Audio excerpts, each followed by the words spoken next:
The sports car sitting next to me is a 550 horsepower Brute that'll do 0 to 60 in 3.4 seconds, has a top speed of 190 miles an hour. It'll go quicker around the Nürburgring than a Ferrari 458. But even more impressively, it'll do all that while seating 4 people in comfort in heated or air-conditioned seats. This is the new Porsche Panamera, and we're here in Bavaria to see how well it brings all that together. Put simply, the new Panamera looks great. It's borrowed many a styling cue from its little brother 911, including crisper taillights and sharper lines. Stunning new LED array headlights make a clean first impression, and the profile, too, is a little cleaner than the old car, which, depending on your opinion of the thing, was either shaped like a crouching tiger ready to attack, or a squatting dog ready to make a deposit. No such concerns with the new car, which has one striking trick up its sleeve: a pop-up spoiler that deploys at about 60 miles an hour, reducing lift or angling even sharper to provide additional downforce. But never mind all that, just know this: it looks fantastic. And the interior looks great too. It's completely redesigned and unlike anything else on the road. There's a widescreen 12-inch display in the center console that has icons along the left for all the major features, while the right is left wide open for navigation or media or anything else that you want to. It's completely customizable. It's really easy and intuitive to use as well. It also has Apple CarPlay, which is great, but sadly, no Android Auto just yet. Behind the steering wheel, there's an analog tachometer. Porsche is sticking with tradition there. It is flanked by dual LCD screens you can control by your thumbs on the steering wheel here to toggle through all the different features. In the center console, there's this really nice, clean design. It's pretty minimalist compared to the last Panamera, which was full of buttons. This has all these flush controls that click like a mouse when you touch them. It's got a nice bit of tactility while still leaving a simple, beautiful design. But probably the hallmark, though, is this center vent of all things. It's got this crazy touchscreen control that moves around. It's a little bit overkill, but damn if it isn't pretty cool. Things get even better in the back, with comfortable seats and a second touchscreen for controlling HVAC and even taking control of that brilliant Burmaster audio system, which sounds crisp and clean. There's plenty of legroom and even enough headroom for me, which doesn't happen very often. In fact, I was very nearly as comfortable back here as I am in a Mercedes-Benz S-Class or a BMW 7 Series. And that's saying something.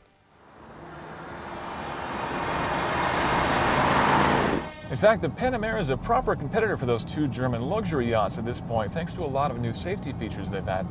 The car now steers to keep itself in the lane, and the adaptive cruise control is a lot more advanced. It'll still speed up or slow down based on traffic, but also slows down based on road conditions and how sharp the corners are, which is really impressive. There's a camera that reads street signs and adjusts cruise control appropriately, and it's even got night vision.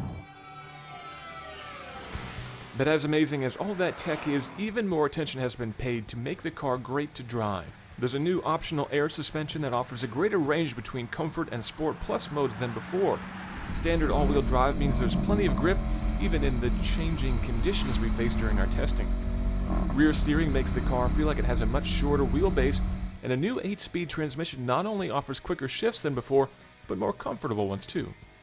And finally, all these disparate systems have been tied together into a far more homogeneous package.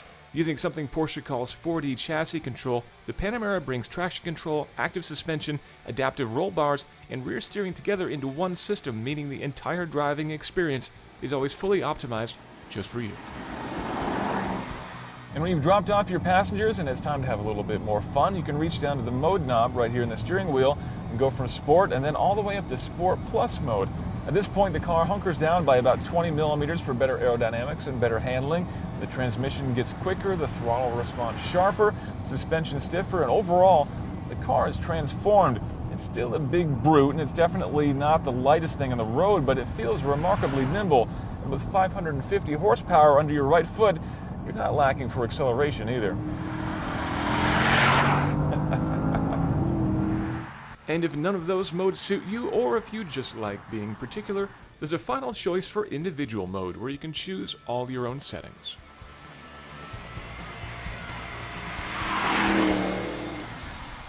Porsche has done something pretty remarkable with the new Panamera. They've taken a car that was respected by most and yet loved by few and turned it into something that's truly covetable. Pull up in the office in one of these and you won't have to make any apologies about the way it looks, and certainly nobody should complain about the way it performs. But you will have to pay for it. Starting price on a base Panamera 4S is $99,900. If you want the full-fat turbo, that's $146,000. Whether it's worth it is between you and your accountant and how quickly you want to get to work in the morning. But if you can swing it, it's pretty hard to find a flaw in this charming brute, which finally has the looks to match its personality.